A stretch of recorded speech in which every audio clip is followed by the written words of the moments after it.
Hello viewers, কেমন আছেন সবাই? আশা করি সবাই ভালো আছেন। নতুন একটি টিউটোরিয়াল নিয়ে আবার হাজির হয়ে গেলাম। আমি মীর সুমন। এক্সেল বেসিক টিউটোরিয়ালের আজকের এই পর্বে আমরা দেখাবো এই যে ডিজাইনটা এখানে করেছি, এই ডিজাইনটা কিভাবে করছি সেটা আজকে দেখাবো। খেয়াল করুন, আমি এখানে ক্লিক করলাম, ক্লিক করে জাস্ট আমি লিখবো, এখানে জানুয়ারি লিখলাম। তো জানুয়ারি লেখার পরে এই যে এইভাবে ক্লিক করে দিই, প্লাস চিহ্ন আসছে, আমি টান দিলাম, জানুয়ারি ফেব্রুয়ারি এখানে চলে আসছে। চলে আসার পরে জাস্ট আমরা এখানে লিখে দিব। আমরা কপি করে জাস্ট 5টা ঘর এভাবে নিব, নিয়ে আমরা রাইট বাটন ক্লিক করে আমরা পেস্ট করে দিব। ওকে, তো আমরা পেস্ট করে দিলাম।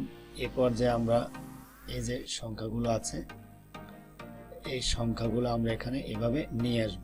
আমরা এভাবে সিলেকশন করব, রাইট বাটন ক্লিক করে কপি করব, এভাবে সিলেকশন ড্র্যাগ করে আমরা নিয়ে আসব, রাইট বাটন ক্লিক করে আমরা পেস্ট করে দিব।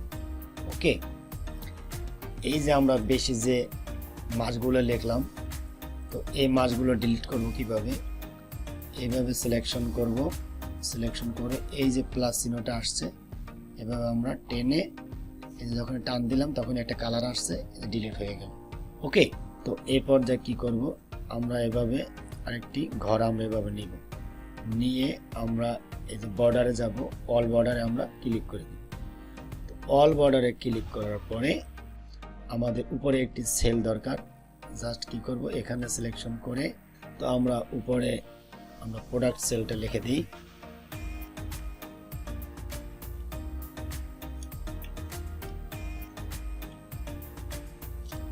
প্রোডাক্ট সেল, আমরা এভাবে ঘরটিকে আমরা সিলেকশন করব। আমরা এখানে মার্কস অ্যান্ড সেন্টার দেখতে পাচ্ছি, এখানে ক্লিক করব, মার্কস আর সেন্টার হয়ে যাবে। এই যে রঙের বালতিটা আছে, হোম মেনুতে রঙের বালতি আছে, এখান থেকে আমরা কালারটি করে দিব। ওকে, আমরা লেখার কালারটি আমরা চেঞ্জ করতে পারি, লেখার কালারটি আমরা এখান থেকে চেঞ্জ করে দিব।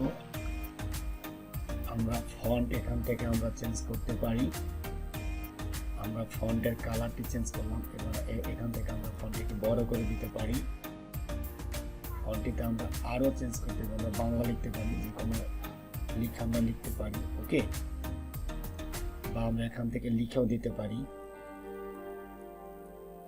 ওকে, আমরা আমাদের লেখাটা চেঞ্জ করে দিলাম। তো এই পর্যায়ে খেয়াল করুন, আমরা এখানে যোগ করে নিয়ে আসব। জাস্ট এভাবে আমরা ধরবো, এভাবে ক্লিক করব, অটো সাম, আমাদের লেখাটা এখানে চলে আসবে। চলে আসার পরে জাস্ট আমরা কি করব, এভাবে ড্র্যাগ করে আমরা এটা নিয়ে আসব। ওকে, লেখাটা এখন দেখা যাচ্ছে না, তো না দেখা গেলে এই যে এখানে জুম আছে, এই জুম আউট ইন করলে অনেক সময় দেখা যাবে। বা আমি এখানে এটা রাখলাম, রাখার পরে এই যে জুমটি আছে, এটা দেখানোর উদ্দেশ্য হলো এইটা অনেক সময় দেখা যায় না। তো আমরা জুমে প্রেস করব, এখানে 70% আছে, আমরা 70% দিয়ে আমরা ওকে করে দেই।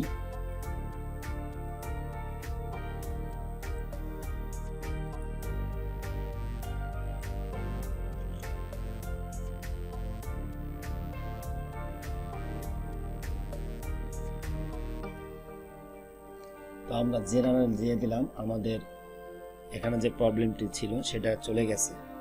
ওকে, তো এই পর্যায়ে আমরা এভাবে ধরে জাস্ট টেনে আমরা এখানে নিয়ে আসব আমাদের যোগ সংখ্যাটি এখানে। ওকে, আমাদের সংখ্যাটি চলে এসছে। তো এই পর্যায়ে আমরা রাইট সাইডে এইভাবে ড্র্যাগ করব, তো ড্র্যাগ করে আমরা অটো সাম দিয়ে দিব, এটা চলে আসবে। এবং এখানে আমরা এভাবে টেনেও দিতে পারি, এভাবে টেনেও দিতে পারি, বা এই সেলগুলো এইভাবে সিলেকশন করবেন, এবার কন্ট্রোল ডি প্রেস করবেন, এভাবে সিলেকশন করে কন্ট্রোল ডি, তাহলে আমাদের রেজাল্টটা এখানে চলে আসবে। এটা মিডল বরাবর কিভাবে নিব, পুরো ঘরটিকে আমরা এভাবে সিলেকশন করে দিব, আমরা এভাবে পুরো ডাটাটিকে আমরা সিলেকশন করব, সিলেকশন করে এখানে মিডল বরাবর যেটা আছে, এই মিডল বরাবর আমরা দিয়ে দিব।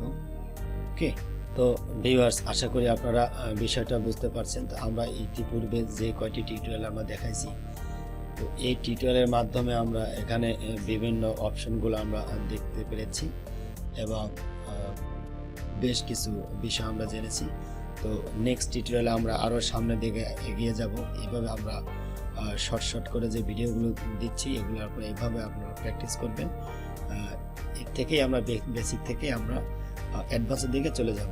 এইভাবে আস্তে আস্তে আপনারা এক্সেলটা আপনাদের কমপ্লিট হয়ে যাবে। ওকে, তো লাইক শেয়ার কমেন্টস করবেন। নেক্সট টিউটোরিয়াল দেখার আমন্ত্রণ জানিয়ে আজকে পর্ব এখানে শেষ করছি। আল্লাহ হাফেজ, থ্যাংক ইউ সো মাচ।